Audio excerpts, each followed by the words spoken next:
Now that we've talked about the career fair itself, there are things that you want to consider after the event related to ethics.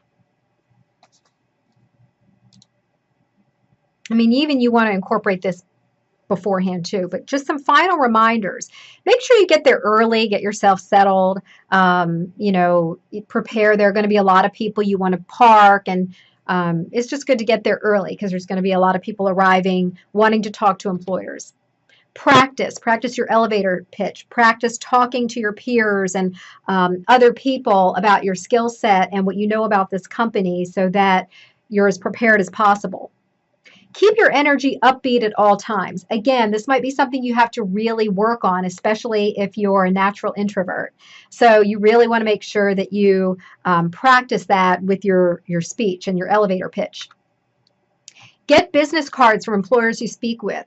Don't leave without contact information. Now, that just means you want to follow up maybe with an email. It was great talking with you and learning more about your company. I really believe that these skills may benefit you. It's kind of like a follow up thank you email, and you may request to connect on LinkedIn. But make sure you get that person's information. They may recommend that you apply through their website, and you can always indicate when you follow up after you do apply that this recruiter referred you. So it's good to have a name to refer back to. Use your remaining time productively. After the fair, you want to really make sure that you get your list together of all the employers that you had good connections with that you really want to follow through on, going back and applying on their website, or if there were any recommendations that they gave you. Bring a notepad so that you can write down contact information and any additional notes about the employer that you want to keep track of. For example, one employer might have really wanted you to have a Cisco certification, and that was a requirement to get the job. Make sure you write that down. Each employer is going to be different in terms of the little nuances that they're looking for. Keep all of your notes in one place where you can access the information after the event, like we discussed in the beginning. Professional pitfalls at career fairs or career events of any kind. Unprofessional speech and body language. You don't want to be, you may see some of your peers there. You don't want to be cursing or, again, talking negatively about a professor or an employer. You don't want to have slouchy body language or closed off body language like we looked at in the slide examples. Inappropriate attire or dress. So again, no flip-flops, jeans, t-shirts or sneakers. You really want to make sure that you're dressed professionally. The drive-by, that's where you basically walk by a table, grab a few pieces of swag, and then go to the next table.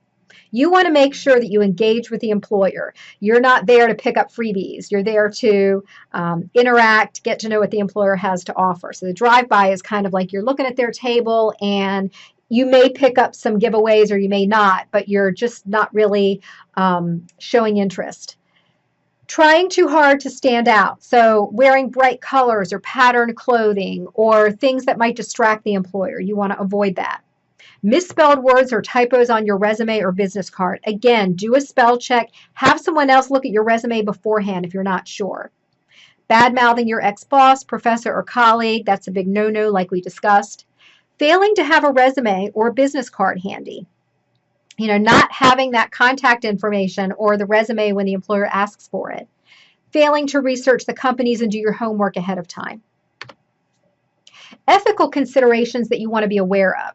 You want to make sure that you maintain accurate information about your background. You don't want to misrepresent your qualifications in any way. If you don't have a particular certification, don't say that you do. An employer is going to ask you about particular things, or you've got to be ready for anything in terms of what they may ask you. So you want to make sure that you're honest and accurate on your resume and you're prepared to explain or speak to any of that information. So you don't want to lie on your resume or cover letter. Again, refrain from crosstalk with peers about employer conversation while at the event. So even if you had a really positive experience with an employer, you want to save that for later. You definitely want to keep your composure at all times. You can certainly follow up with your peers and have a conversation about how it went. You might learn some things. Maybe they tried some techniques in their elevator pitch that you might want to learn was helpful, or maybe you want to share some information with them, but you want to save that for later. After the event, go through your business cards, write up notes on information that you learn, keep it organized, maybe do an outline. Check websites and review application instructions. So if there were job opportunities and there were processes that you could follow, make sure you know what each employer's process is. Evaluate what you learned and identify areas of change. So it could be related to professional dress. Maybe you didn't bring that second outfit, or maybe your elevator pitch, you maybe could have done it a different way, or maybe the order in which you talk to employers. Everybody walks away with something they may have thought they could have done differently. And it's good to take notes about that so that you're ready for the next career fair. Ask to connect on LinkedIn with the contacts that you made. Remember, ask first. And if appropriate, connect with contacts on LinkedIn. Some employers may not want that, but it is good if they approve it and they say that it's okay. And that way, you can also, they can see your profile, you can get to know a little bit more about them, and you can stay in touch over social media.